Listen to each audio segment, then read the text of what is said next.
नमस्कार, आप सभी का बहुत बहुत स्वागत है हमारे इस यूट्यूब चैनल में। तो हमारा यूट्यूब चैनल हमेशा से आपके लिए ऑथेंटिक न्यूज़ लाता रहा है और आज की इस वीडियो में भी हम आप पे ऑथेंटिक न्यूज़ लेके आए हैं। तो आज के अखबार पत्रों में या आज के न्यूज़पेपर्स में एक बहुत बड़ी खबर आपको देखने को मिलेगी जो हर तरफ छाई हुई है। बात यह है कि हेड मास्टर के पद के लिए अब परीक्षाएँ होंगी। जी हाँ, अगर आप यह टाइटल या फिर ऊपर जो हेडिंग है आपसे पढ़ सकते हैं तो आप समझ ही गए होंगे कि अब हेड मास्टर के जो पद होगी उनके लिए अब परीक्षाएं कराई जाएंगी। ऐसा क्यों है या कैसे ये शुरू हुई बात, मैं आपको पूरी तरह से इस वीडियो में विस्तार से समझाता हूँ। तो जैसे कि आप लोग जानते ही होंगे कि केंद्र सरकार ने राज्य सरकार, उत्तर प्रदेश राज्य सरकार को यह निर्देश दिया था कि जितने भी हेड मास्टर के पद हैं वह अब परीक्षाओं से कराए जाएँ, 50-50% के हिसाब से इसके पद भरे जाएँ। तो ऐसा केंद्र सरकार ने कहा था कि आप 50% पेपर से आप इसकी वैकेंसीज़ को भरिए और 50% पदोन्नति आप करिए।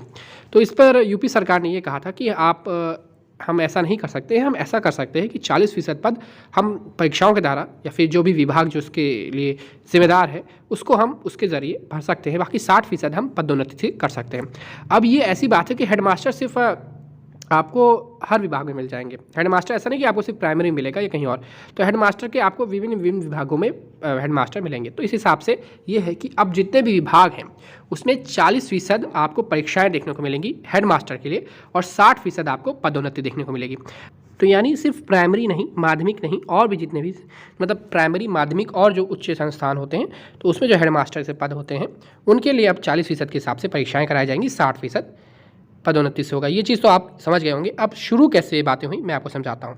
तो केंद्र ने ये आदेश जारी किया कि आपको 31 दिसंबर यानी इस साल के अंत से पहले आपको ये भर्तियाँ करवानी है या जितने भी पद बचे हैं उनकी आपको ये भर्ती करवा देनी है। तो लगभग प्रदेश में 1,60,000 प्राइमरी व जूनियर हाई स्कूलों में प्रधान अध्यापकों की शिक्षक पद खाली हैं या पद रिक्त हैं। तो उनमें से लगभग मान के चलिए फिर 30,000 के आसपास जूनियर हाई स्कूल में रिक्त हैं और ये पद बहुत ही लंबे समय से रिक्त पद चल रहे हैं।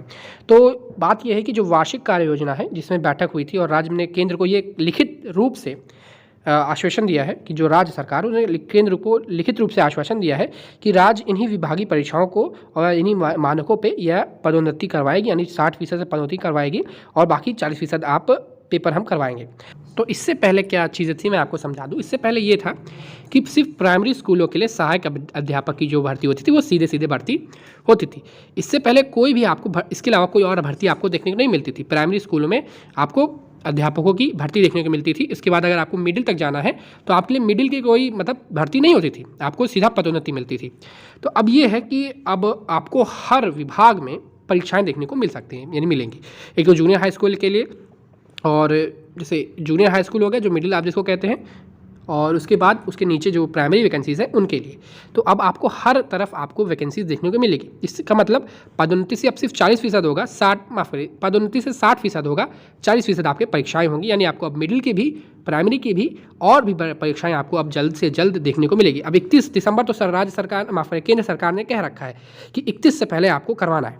अब कितना राज्य सरकार मानती है, कितनी अपनी बातों पे खड़ी उतरती है, ये बात की बात है। लेकिन एक बात ये साफ है कि अब जो भी पदोन्नति से पद भरे जाते थे वो अब एक हद तक कम कर दिए गए हैं। अब 40% आपको सीधी भर्ती परीक्षा देखने को मिलेगी जूनियर हाई स्कूल्स के पदों के लिए और भी जो पद होते हैं उन सब के लिए।